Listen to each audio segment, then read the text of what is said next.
What if I told you that a small South American nation that most Americans couldn't find on a map poses a greater danger to American security than China's military buildups or Russia's nuclear weapons? What would happen if military action against Venezuela set off the very type of world disaster that would permanently terminate American dominance? Since the Cuban Missile Crisis, Venezuela has emerged as the most volatile country in international relations. This is what makes it such a terrible position. Venezuela has evolved into more than just Venezuela. With billions of dollars invested and national reputation at stake, it is the focal point of a confrontation between three nuclear-armed countries. There would be more than just a regional war involvement if the United States took military action there. It would directly contradict the fundamental interests of China and Russia, which they have openly pledged to protect.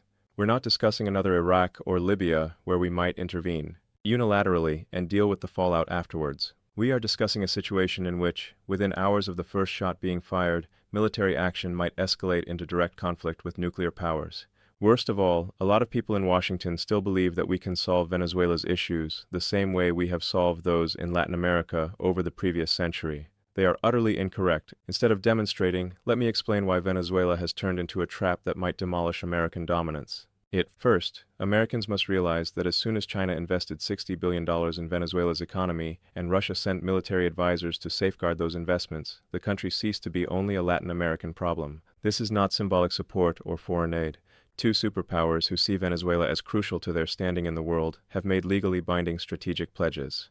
Venezuela offers China energy security, which lessens reliance on Middle Eastern suppliers who may be disconnected amid a crisis in Taiwan. Venezuela is seen by Russia as evidence that Moscow can defend its partners anywhere in the world, including within the conventional area of influence of the United States. Neither nation can back out of these obligations without seriously harming its reputation. Leaders in China and Russia are risking their reputations abroad when they openly back Venezuela in an effort to thwart an effective U.S. intervention there. Therefore, any military action taken by the U.S. against Venezuela immediately becomes a test of Russian and Chinese determination. Furthermore, both nations are far more interested in that exam than we are. Think about the asymmetry. A geopolitical win for America would be to overthrow Venezuela's current administration. Allowing America to destroy a vital partner would be a devastating blow to China and Russia's international reputation and might cause their influence to erode globally. Because they are more prepared to take chances, the side with more to lose typically prevails when the stakes are so lopsided. The alternative side isn't ready for the game. This predicament is made considerably riskier by the military realities on the ground. In contrast to Libya in 2011 or Iraq in 2003, Venezuela would not be up against American might alone. Beijing views the economic infrastructure that Chinese investment has produced as essential to its national security. Tripwires, designed by Russian military experts and equipment, would compel Putin to react in the event of an assault. Chinese technicians and Russians would probably be killed in any U.S. airstrikes against Venezuelan sites. Military members. Both nations have said unequivocally that assaults on their people will be regarded as acts of war that call for swift retribution. However, whence would that reprisal originate? China may force America to pay for its military intervention in Venezuela without sending soldiers there. Supply chains for vital American sectors are under Beijing's control. They own U.S. Treasury securities worth more than $800 billion. They may impose restrictions on the export of rare earth materials that are necessary for American defense and technological systems. Most perilously, Beijing may exploit American aggression in Latin America as justification for its own military action in what it views as its area of influence, and this might lead to Chinese reprisal for Venezuela in Taiwan. Russia has comparable alternatives for an asymmetric reaction. In Venezuela, Putin doesn't have to match American weaponry to make military action expensive. Moscow may intensify its involvement in Syria, conduct cyber attacks against U.S. infrastructure, or provide more assistance to anti-American elements throughout the world. The geographical separation between Venezuela and Russia, Putin may strike back any place he wants, making it necessary for America to defend several fronts at once while attempting to keep an occupation thousands of miles away. Even more risky, Russia would use the U.S. engagement in Venezuela as an excuse to escalate its own actions in Ukraine, rightly assuming that a preoccupied America couldn't maintain obligations across several continents. The geographical backdrop that most Americans totally overlook is what makes this powder keg especially dangerous. Latin decades of U.S. adventures that left whole nations scarred and bitter have left America with severe scars.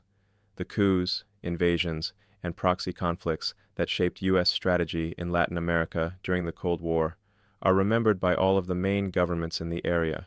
They have seen more recent deployments in Afghanistan, Libya, and Iraq degenerate into humanitarian catastrophes and turmoil.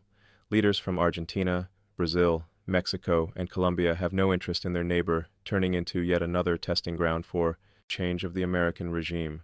Latin America would probably immediately object diplomatically to any military intervention against Venezuela, forging a regional alliance against U.S. policies. China and Russia are prepared to take advantage of this resistance by providing political backing and economic substitutes to any Latin American administration that is prepared to defy American pressure. Overnight, America's decades-long efforts to regain its regional influence and soft power would vanish. In the meanwhile, the American home environment creates long-term military action is politically unfeasible. Due to economic difficulties, political division, and public war fatigue, any operation in Venezuela would encounter strong resistance as soon as the number of victims increased. A new fight in Latin America won't be supported by the same people who elected politicians who pledged to put a stop to unending conflicts, especially if it leads to a wider clash with nuclear-armed adversaries. For American strategists, this creates a nightmare situation by initiating military operations they are unable to politically maintain. While dealing with adversaries that have the ability to escalate endlessly, anybody considering military involvement in Venezuela should be terrified by the historical record. All of the recent U.S. interventions started with optimistic forecasts of swift triumph and democratic change. All of them perished in anarchy, pain, and anti-American animosity that still exists today. Libya offers the most pertinent analogy. It was an oil-rich nation with an autocratic government that Western leaders deemed to be out of legitimacy, much like Venezuela. The goal of the intervention was to uphold democracy and safeguard people. Rather, Libya turned into a failed state beset by a humanitarian catastrophe, terrorism, and civil conflict. Foreign incursions, rival militias, and a total collapse of social order replaced the administration we assisted in toppling. The same trend would probably apply to Venezuelan intervention, but due to Russian and Chinese engagement, the outcomes would be far worse. We would be constructing a failed state rather than merely another one. That nuclear powers are dedicated to protecting and re-establishing themselves under their sway. The military approach makes more sense than the economics of intervention. Despite their size, Venezuela's oil riches wouldn't cover the expenses of a protracted military campaign against resolute opposition. Sanctions have already caused the world's energy markets to adjust to Venezuela's isolation. American energy security would not be greatly enhanced by military action, although it would significantly raise the dangers to security. In the meantime, America would be facing previously unheard-of home difficulties at the same time as the financial consequences of yet another military expedition abroad would become apparent. Political dysfunction, social program insolvency, and infrastructure deterioration need enormous resources that would be squandered on another futile intervention. Nor are the moral justifications for involvement convincing. Indeed, Venezuela has severe issues with economic management, human rights, and governance, but U.S. intervention has never been effective. Resolve such issues anyplace. Throughout decades of interventions, the pattern has remained same. We leave behind countries that are weaker, more violent, and more anti-American than they were before we arrived. We dismantle established institutions without producing workable alternatives, and we give power to radicals who take advantage of turmoil for their own purposes. Venezuelan citizens who would have to pay for military action are entitled to more than to be treated as collateral in yet another failed forced democracy experiment. The different strategy necessitates facing up to difficult realities regarding the boundaries of American dominance in 2024. We are no longer the unbeatable hegemon of 1990. China and Russia are capable of challenging American activities anywhere in the world, including within our own hemisphere. This does not imply that American influence is no longer present. It implies that influence must be used in a new way, through collaboration rather than dominance, and through diplomacy rather than force. For Venezuela in particular, this entails letting go of the 20-year fixation with regime change and interacting with the Caracas administration directly, even though we don't like their policies. It entails providing progressive sanctions release and economic cooperation in return for quantifiable advancements in democratic reforms and human rights.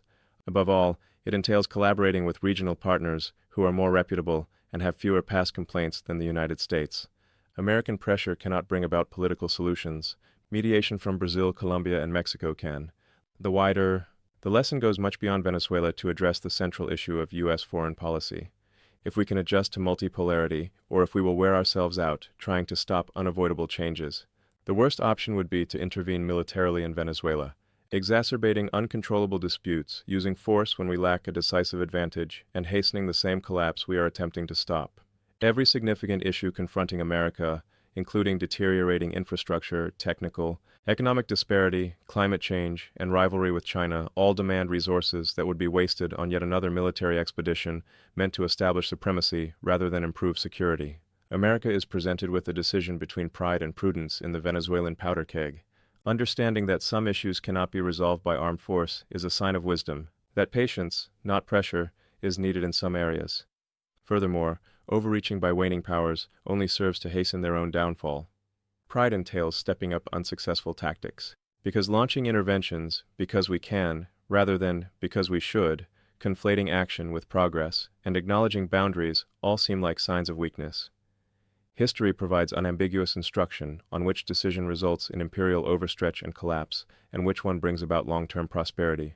Whether we're smart enough to take that past into account before the powder keg blows out is the question. The riskiest test of American judgment since the Cuban Missile Crisis is Venezuela. The risks are as great as the stakes, are considerably more significant because, instead of a single enemy with distinct red lines, we are up against several nuclear states with overlapping interests. The wise decision is clear. Refrain from conflict, seek diplomatic solutions, and concentrate our efforts on issues that genuinely improve American security and well-being. Intervention presents the appearance of decisive action and the promise of an immediate win, making it the politically alluring option. However, political considerations are unimportant to powder kegs. When there is too much of them, they blow up. When a space is too tiny, pressure builds up. That area is now Venezuela. The strain is increasing. Furthermore, Venezuela won't be completely destroyed by the explosion, assuming it occurs. The idea of American invincibility, which has maintained our power for decades, will be destroyed, and every prospective enemy will see that we are capable of being pushed into disastrous overreach. We have an option, but there is not much time to make it well.